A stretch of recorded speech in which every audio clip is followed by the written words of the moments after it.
Welcome to today's video. In this video, I'm going to take you on a personal walking tour of all of the different phases of construction that your new build will go through. It's going to be kind of fun. I've got to do a walking tour. I'm out at a new construction site, as you can see, standing on a vacant dirt lot, and you're going to watch this video all the way through to the end, because at the end I'm going to give you a tip. One tip that you must do to make sure that your new build does not fall apart. So stay tuned for that. You're not going to want to miss it. Let's jump in.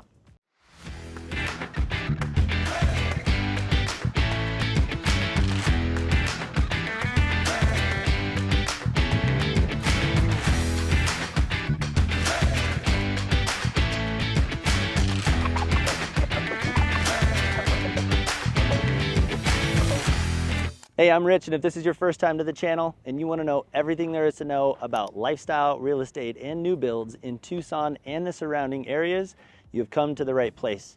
Make sure you subscribe for more content, tap the bell for notifications so you can be the first to learn everything that you want to know. Now, whether you've built a new build home before or whether this is your very first time considering building a new build, this is where it all starts. A vacant, raw piece of dirt. I am standing out in Southern Arizona at a new build community with some incredible views behind me, and this is an example of what vacant lots will look like. Oftentimes in the process, if you're building from the ground up, you're gonna have an opportunity to select a lot, and this is where it all starts. You pick a lot, bare dirt, you verify that the view is where you wanna be, that the access on the street is where you want to be. You consider things like proximity to the parks, proximity to the entrance, whether you have neighbors on both sides, lots of different things that we help clients navigate in the consideration process of which specific lot is going to be the best one for their situation, and more importantly, which one's going to be the best financial decision long term, because lots can definitely play a huge part in that. Now, as I take you through this real quick to see what this is all about, generally where this little mound is where the wall is going to be. There's going to be a back wall. Most of the new builds in our area are going to be completely walled on three sides, obviously, except for the front. You don't want a wall right in front of your driveway. But you can see the stakes with the little pink marker on top are the lot lines. So that kind of separates where each lot, essentially where the walls are going to be located. And from here, they're going to mark out what floor plan that you want. They're going to stake out where the foundation is going to go. And the next phase that we're going to talk about is the slab phase. We're going to jump over to that. I'm going to jump in the truck and get over to an area where I can show you what the slab phase looks like. All right, and boom, just like that, we've teleported. We are now standing right next to a slab that is formed up. They've got the post-tension rods, which are those red rods through the foundation, and this bad boy looks like it's pretty much ready for concrete to be poured. Something that's really cool to look at in this phase is they've got all of their underground plumbing for all of the drains. You can see the guys in the background working on finishing up the forms, leveling out the dirt, getting all of these post-tension cables in place. And as you can see, I'll turn around the camera so you can get a look at this. This is the grid, as they call it, and each of these cables have tension put on them once the concrete is poured and hardened, and that's what locks this in. It's the most modern type of foundation system that they're using nowadays to build new homes, because if there's any type of soil movement or anything like that, it helps prevent cracking, any type of shifting in the soil. It just makes sure that your home is your foundation to your home is really, really, really solid. And so this is just a look. You got the porch here, it's kind of sunken down. You've got the back of the house, probably a dining room, kitchen area, all of the plumbing for that. And this is really the next phase, that right before you start to see something come to life, because in just probably a couple weeks, there's going to be a completed slab here that you will officially be able to stand on. And you're officially standing inside your house, what will be eventually your bedroom or your kitchen, or the living room or the back porch. So it begins to get very exciting very quickly. It doesn't matter what you're building. The foundation is the most important part to everything that's built on top of it. So not to be too nerdy, but this foundation and the way it's designed and the way it's built means that the house that you live in, it's got to be correct from the get-go. And so it's important that they're using a very sophisticated and modern type of foundation system. I know from personal experience, all of the builders that are in the Tucson area, the big production builders and even most of the custom builders are using this type of foundation system, this post-tension foundation system. So rest assured, foundation issues, they're rare because of the work that goes into building the actual foundation. All right, so next up is the framing stage. This is where it gets really, really exciting. So you're definitely gonna wanna pay attention to the next phase. That's where, when you're building a house, it really all starts to come together. Really starts to get the feeling of, wow, okay, cool. This is exciting. We can see where the walls are gonna be. We can walk through our hallway. We can stand in our bathroom, in our living room. And so the framing stage is up next. And just like that, we're standing in a fully framed house. They've actually even started putting the windows in on this. As a reminder, I just wanted to let you know that I have been working professionally as a real estate agent and an appraiser in Tucson for over 15 years. And because of that, I get calls every day from people making a move, and I love it. So whether you're moving today or a year from today, let's get connected. Grab my contact information out of the description. I'll pop it up here on the screen for ease. Grab that, let's get connected. I'm certain that I can be a great resource for you, whether you're moving today or a year from today. Let's get connected. Now, as you can see, the framing, or as they refer to it, the sticks, are up in this house. The sticks being all of these 2x4s. Sometimes on exterior walls and interior walls, they'll use a 2x6. Most commonly is a 2x4.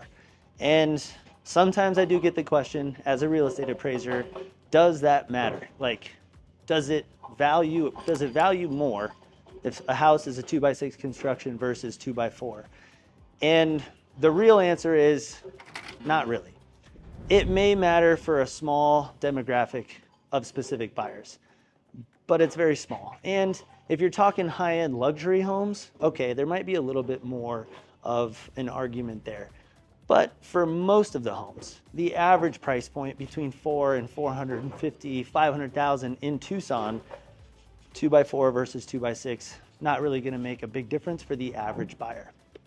Now that being said, it's also based on what's common. It's very common that 2x6 or 2x4 construction is used. As you can see, they've already got the HVAC ducting going in. I'll turn the camera around so you can take a peek. They've got what's called the rough-in plumbing in, which is all of your hot, cold water lines. They've got all of your walls framed up. They've got your kitchen pony wall island, your pantry. They've got the windows going in, your sliding glass door. Pretty nice that they have an 8-foot sliding glass door in this particular house. Looks like we've got an entrance to a primary bathroom and primary bedroom here. So this is what it's gonna look like when we get to the phase of framing for your brand new builds. This is where it gets really exciting. This is where families come in and, you know, everybody's excited because they get to feel for the first time what their bedroom is gonna feel like, what the living room size is gonna feel like. It's their actual house. And so it's always a fun phase of construction to be in when we're helping people buy a new build, because there is so much excitement around this phase. And so over the next couple weeks before they start to do the insulation, they will continue to finish out all of the electrical. You're gonna see things like gas lines being put in, all of your low voltage stuff, your Cat 5, Cat 6, Cat 7, your coax for all of your TVs, your thermostat cables, you know, for your Ecobee, Honeywell, whatever type of thermostat for HVAC you're gonna have. So they are in the final stages of firming all of that up on the framing stage. And up next, what we're gonna talk about is the drywall phase. All right, I've actually got a little bonus for you. I wasn't sure I was gonna get a chance to film this for you and show it to you, but I am. So come on in. I'm gonna show you a little bit of a secret that I wasn't sure I was gonna be able to show you. This is in between the framing phase and the drywall phase. And this is the insulation phase. Now, most builders use a very similar type of insulation. It's known as batt insulation, comes in big rolls. They cut it to fit in between these 2x4s. They roll it out, they staple it in, or they'll do a blown-in insulation. Now, most builders will do batt insulation on the exterior walls where it's needed, and then they'll do a blown-in cellulose insulation in the roof. This particular builder uses spray foam insulation. One of the only production builders that uses spray foam insulation, and to be honest with you, I think it's a huge, huge bonus. Me and my wife built a house back in 2020, and for a portion of the house, we had to use spray foam insulation versus batt insulation. And I know from experience, it's like 5 times more expensive, but it is significantly cooler or warmer, depending on the time of the year, in that area of the house. So looking back on it, I would love an opportunity to have done spray foam insulation on our entire house like this, but I just wanted to show you guys, this is pretty cool. So normally they'll use batt or blown in cellulose. In this case, they've used spray foam insulation, which, if you know what a Yeti cooler is, they're solid. They keep ice for 197 days. No, I'm exaggerating. They keep ice for a long time. This is the equivalent of a Yeti cooler, except it's your house. All of this is sealed up from dust, bugs, noise, from the ceiling to the exterior walls. It's sealed up super, super tight. Now, insulation in general will help a lot with noise, deadening, and it's got to meet certain codes to make sure that the heating and cooling is adequate. But spray foam insulation is definitely over and above what is required. So if you have an opportunity to go with a builder that uses spray foam insulation, I highly recommend it. And if you're curious which builder does or builders do, leave me a comment and grab my contact information. I'd be happy to share that with you. This is definitely something that I would recommend or go with myself if I was in the market. As we walk over to the next phase of construction, which is gonna be the drywall phase, if you're enjoying this content and you're finding it entertaining and exciting, make sure you hit that thumbs up on this video to help me and the channel out, and be sure you're subscribed, because this is the type of content you're gonna see more and more of on this channel. So here we are at a house that is in the drywall phase, and something else that I wanted to point out on the exterior during all of these different phases, you're moving from, say, a wood, plywood type exterior to now they have the stucco finish, the stucco coating on the house. That will be the final coating on the house. So they'll paint it. It goes through several different phases, but this is just giving you a look at what the exterior of the house is going to start to look at. And it's very common in Southwest Arizona that you're going to find this type of finish, which is called a stucco finish. It's a very thin layer of concrete that has this texture to it. I'll show you a little bit up close.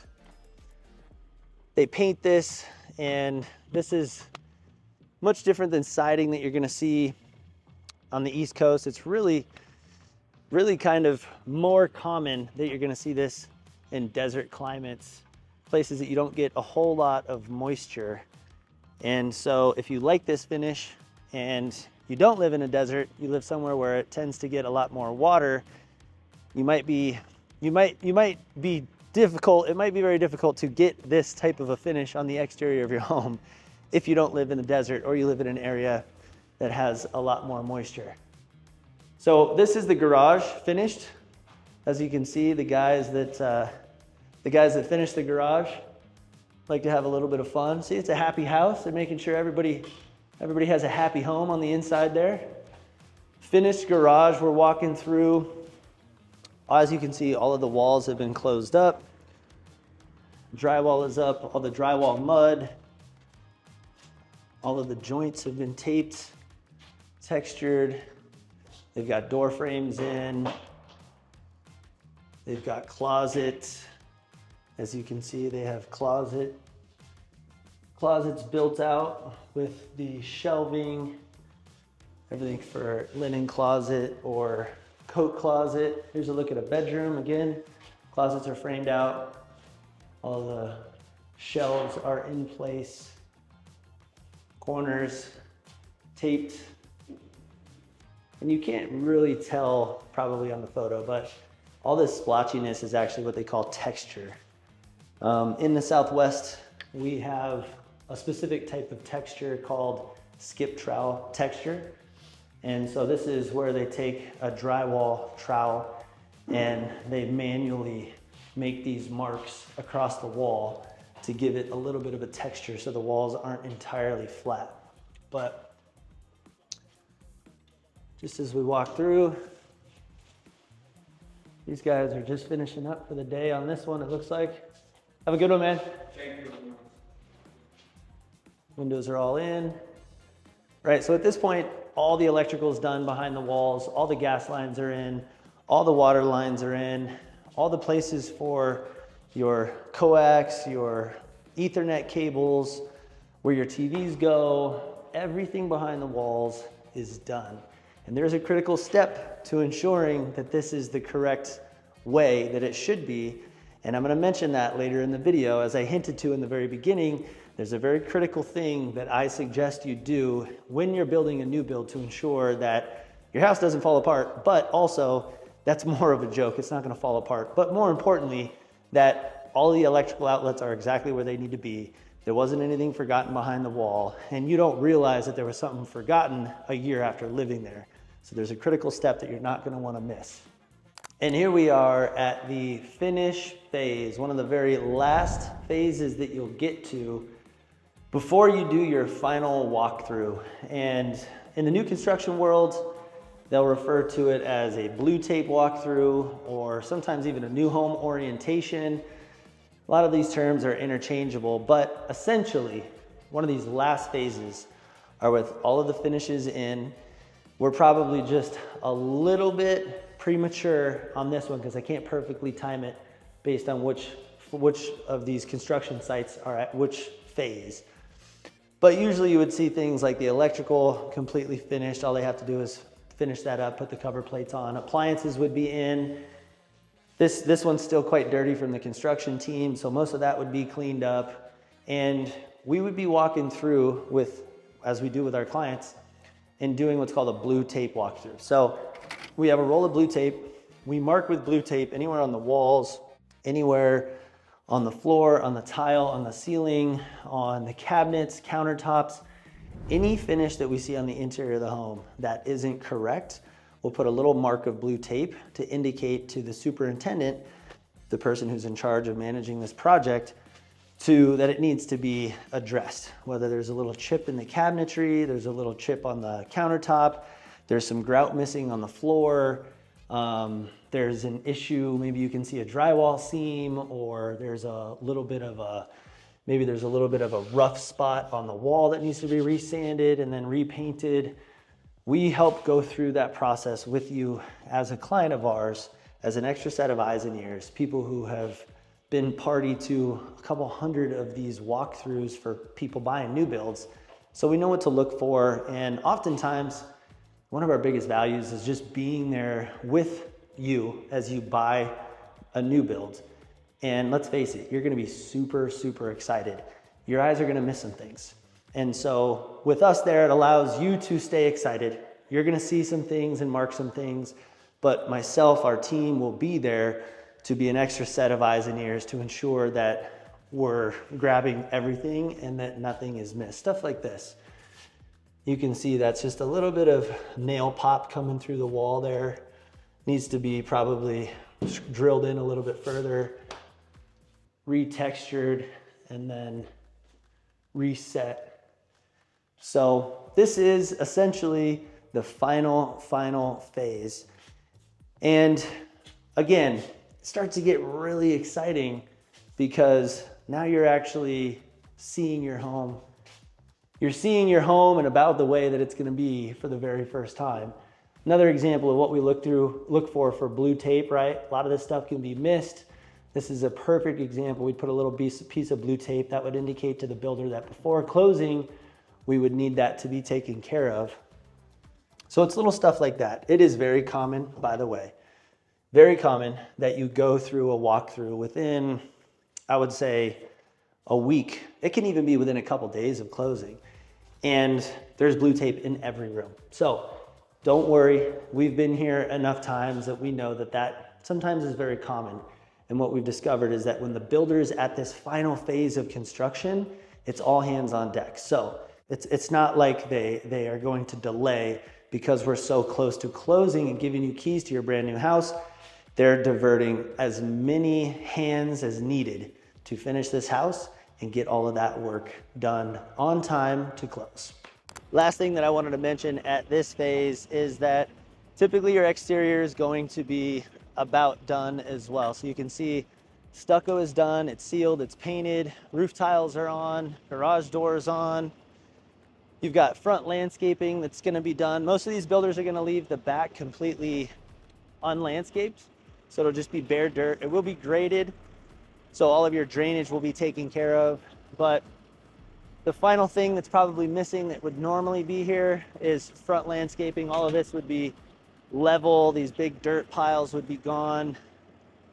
Extra construction material, unless they're building on the house next to you, this would all be done. So again, we're a little bit earlier in this particular site than we would be at what's called the blue tape walk, but generally this is essentially what we're missing. Just a couple items, a little bit of landscaping here, some dirt being removed and leveled out, and the house on the exterior, you know it. You know we're gonna go around that exterior with you and make sure that there aren't any blemishes or issues with the roof tiles, with the fascia, with the paint, with the stucco, with light fixtures. So it'll be an interior and exterior review of the home with ourselves and you as buyers to ensure that the house is exactly the way that it should be. All right, guys, we've made it all the way to the final phase of construction. We would now be standing in front of your brand new home that you have been waiting patiently to have completed. Exterior is done, everything is done on the outside, including the landscaping. The interior is clean, and this is essentially what the final phase of construction would be looking like. Now, this would be referred to normally as your new home orientation. This is generally where the superintendent will meet us. They'll spend about 30 to 45 minutes touring the house, getting you acclimated to all the systems in the house, the maintenance that's required in the house, any particular things that they like to mention on how to keep the house maintained and running optimally. So as you can see, man, the house smells amazing. Got some extra paint back there. Carpets are perfectly cleaned. Got the little marks in there. I wish I knew how to do that. I can never make my rugs look like that, but everything is just perfect. Kitchen's done. Still just a little bit, probably a little bit of cleanup to do on this one before the owner of this house, he gets to come in and claim their keys. But at this phase, we're gonna take an entire tour of the house one last time. All of the items that we had put blue tape on would be corrected. Sometimes, very seldomly, there's a couple items left over that the builder will do within about 30 days of you moving in. And generally that is very minor stuff. So wouldn't be like you don't have air conditioning or electric or anything like that.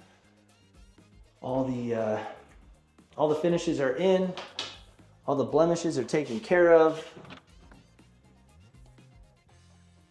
Yeah, so in this final phase, we bust out the champagne. Let's be honest. We're doing champagne sprays with our clients at this phase, which is always very exciting. Very exciting. It's a long road. It can feel like a long road if you're starting the new construction process from the start. And If you're starting somewhere in between, it's luckily not going to take as long. However, still requires some patience. And nonetheless, there is a ton of excitement still when you get to this phase. You get to stand in your primary bedroom and you get to picture move-in day. So there you have it. Now you know all of the most critical phases of the construction process through and through. You are an expert on the phases, the same as me, and to deliver on my promise that I mentioned in the very beginning of the video, the one thing that you're not going to want to forget that will ensure that your house is exactly the way that it should be is there is a home inspection that is available, and specifically a home inspector that specializes with new builds, because there's two critical times that you're going to want them to inspect if possible. The first is before they put the drywall up, while the walls are still open, that they can see the electrical, the plumbing, the gas lines. All of that is critical for the inspector to see to ensure that it's all done correctly and they can get a look behind the wall before they're covered up. So that's part one. Part two is at this finish phase, coming in about a week before this phase to ensure that all the finishes are in, all the electrical outlets work, HVAC is testing correctly, plumbing fixtures work, roof tiles are on appropriately, everything is taken care of. So when move-in happens, you've got peace of mind. You can sleep at night knowing that your house that you've been so patiently waiting for to be completed is done correctly. If you need a home inspector that specializes with new builds, grab my contact information below, reach out to me. I'm happy to tap into my network to be a resource for you during this process. Or if you have questions, jump on my Calendly link. We can schedule a Zoom consult, meet face-to-face over Zoom, and we can discuss more from there. Thank you so much for tuning into today's video. If you enjoyed this video, be sure to help me out. Hit that like button. Make sure you're subscribed for more content like this. And until next time, I hope to see you around the neighborhood.